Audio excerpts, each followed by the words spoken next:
সহিহ বুখারীর বর্ণনা, সালাসাতুন ফিল গার। বনী ইসরায়েলের জামানায় তিনজন লোক সফরে বেরিয়েছে, বানোয়াট ঘটনা না, এটা বুখারীর ঘটনা।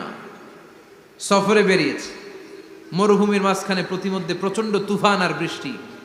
বৃষ্টি থেকে বাঁচার জন্য এর একটা পাহাড়ের গুহার ভিতরে ঢুকেছে। হঠাৎ থান্ডার, বজ্রপাত, বিজলি, মুষলধারে বৃষ্টি।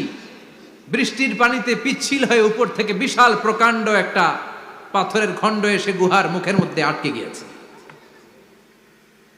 যেই গুহার মুখ দিয়ে তারা ঢুকেছে, ওইখানে বিশাল একটা পাথর গড়িয়ে এসে উপর থেকে পড়ল।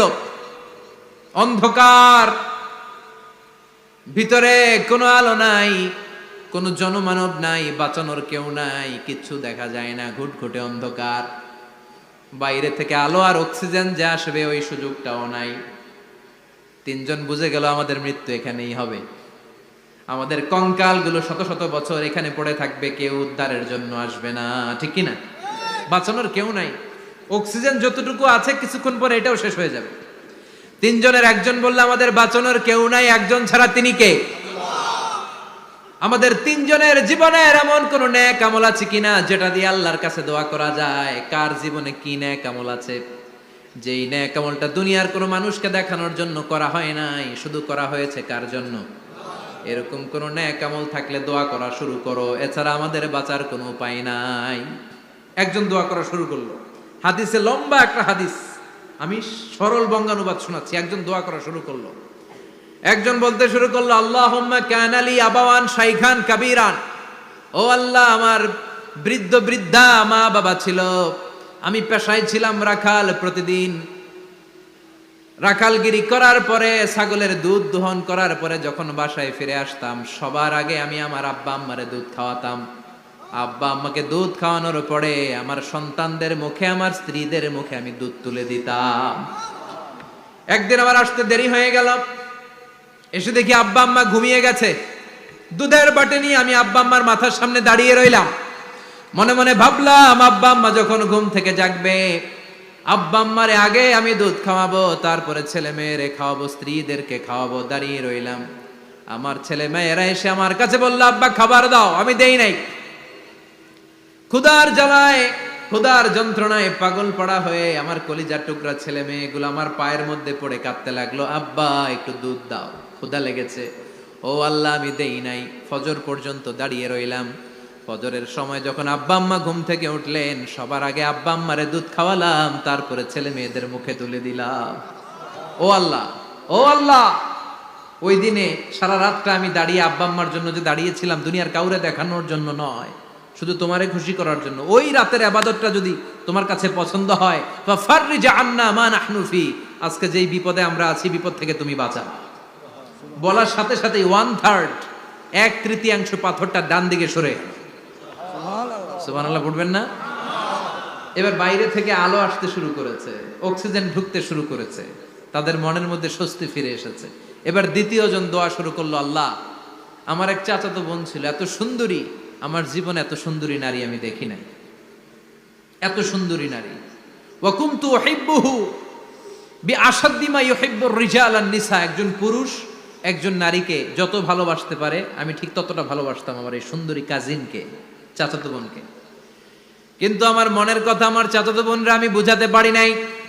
একদিন লজ্জা শরমের মাথা খেয়ে চাচাতো বোনরা আমি বললাম, তোরে আমি বড্ড ভালোবাসি, একান্তে আমি তোরে চাই। চাচাতো বোন বলল, এত এত স্বর্ণ মুদ্রা যেদিন জমাতে পারবা ওই দিন আমারে পাবা। এবার আমি স্বর্ণ মুদ্রা জমাতে লাগলাম। জমাতে জমাতে জমাতে জমাতে বছর শেষে স্বর্ণ মুদ্রার থলে নিয়ে চাচাতো বোনের হাতে দিলাম। চাচাতো বোন আমার অপকর্মে রাজি হয়ে গেল। গোপন একটা রুমের ভেতরে আমরা ঢুকলাম, দুইজনেই জামা কাপড় খুলে নেকেড হলাম, জিনা করব, পাপ কাজ করব। একেবারে ফাইনাল ডেস্টিনেশন আমরা চলে গেলাম। পাপ কাজ যখন আমরা শুরু করব, ইন দা মিন টাইম আমার চাচাতো বোন আমার ডেকে বলে, ও আমার চাচাতো ভাই, ইত্তাকিল্লাহ, ইত্তাকিল্লাহ, আল্লাহরে ভয় কর, আমার সতীত্ব নষ্ট করে দিস না। আল্লাহ ওই মুহূর্ত থেকে ফিরে আসা কোনো পুরুষের পক্ষে সম্ভব ছিল না। ইত্তাকিল্লাহ, এই বাক্যটা শুনে, তোমার আওয়াজ শুনে আমার কলিজার মধ্যে কাঁপুনি ছুটে গিয়েছে। তোমার নাম শুনে আমি আর ধৈর্য ধারণ করতে পারি নাই, চিৎকার মেরে জামা পেড়ে ওই ঘর থেকে বের হয়ে গেলাম। ও আল্লাহ, শুধুমাত্র কেবলমাত্র একমাত্র তোমার ভয়ে ওই দিন আমি আমার চাচাতো বোনের সাথে পাপ কাজে লিপ্ত হই নাই। আল্লাহ রে, ওই দিনের আমলটা যদি তোমার দরবারে কবুল হয়ে থাকে, আজকের বিপদের দিনে তুমি আমাদের বাঁচাও। বলা মাত্রই এই দোয়া আল্লাহর কাছে এত কবুল হয়েছে, কারণ আল্লাহর ভয় এটা পৃথিবীর সবচেয়ে বড় ইবাদত। চিল্লায় বলেন ঠিক কিনা? যাদের হৃদয়ে আছে আল্লাহর ভয়, তারা কভু পথ ভুলে যায় না। আল্লাহর প্রেম ছাড়া এই দুনিয়ায় কারো কাছে কোনো কিছু চায় না। ঠিক কিনা? আল্লাহর ভয় আল্লাহর কাছে সবচেয়ে বড় প্রিয় ইবাদত। আল্লাহর কাছে দোয়াটা এত পছন্দনীয় হয়েছে, মুহূর্তের মধ্যে 2/3 পাথরটা গুহার মুখ থেকে ডান দিকে সরে যায়। 2/3 পাথর এখন সরে গিয়েছে। এবার তারা বেরোতে চেষ্টা করলো, দেখা যায় হাত বেরোয়, কারো পা বেরোয়, মাথা বেরোয়, কিন্তু পুরো বডিটা নিয়ে বেরোয়া যায় না। বাকি আছে কয়জন? কথা কন।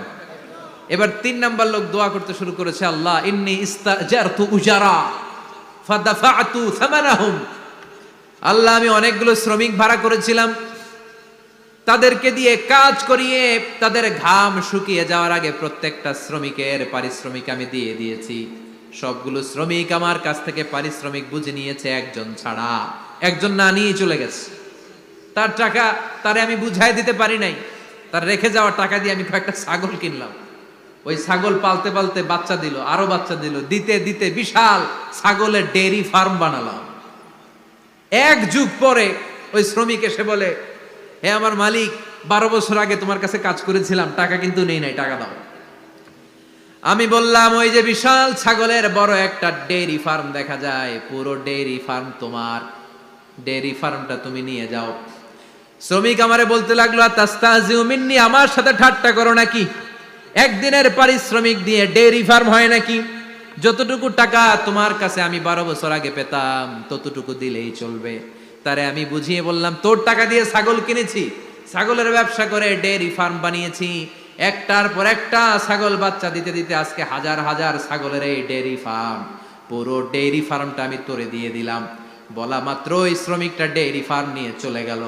মাবুদের এই কঠিন বিপদের দিন সে শুধু দাবি করেছিল তার পারিশ্রমিক, তার পারিশ্রমিকের টাকা তার হাতে দিলে সে খুশিতে বাকবাকুম, কিন্তু তার বদলে পুরো ডেইরি ফার্মটা আমি তার হাতে তুলে দিয়েছি একমাত্র তোমার সন্তুষ্টির জন্য।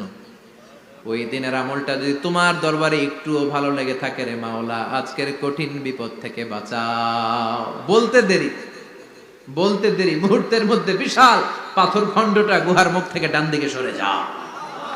আল্লাহর শুকরিয়া করে 3 জন বের হয়ে যায়। সহিহ বুখারীর বর্ণনা। আপনার জীবনে এমন কোন নেক আমল যদি থাকে যেটা শুধু আল্লাহরা দেখানোর জন্য করছিলেন, আমরা আমল করব অবশ্যই দেখানোর জন্য, তবে মানুষকে নয়। কারা দেখানোর জন্য? আমাদের সব দেখানো হবে একজনকে। চিল্লায় বলেন, তিনি কে?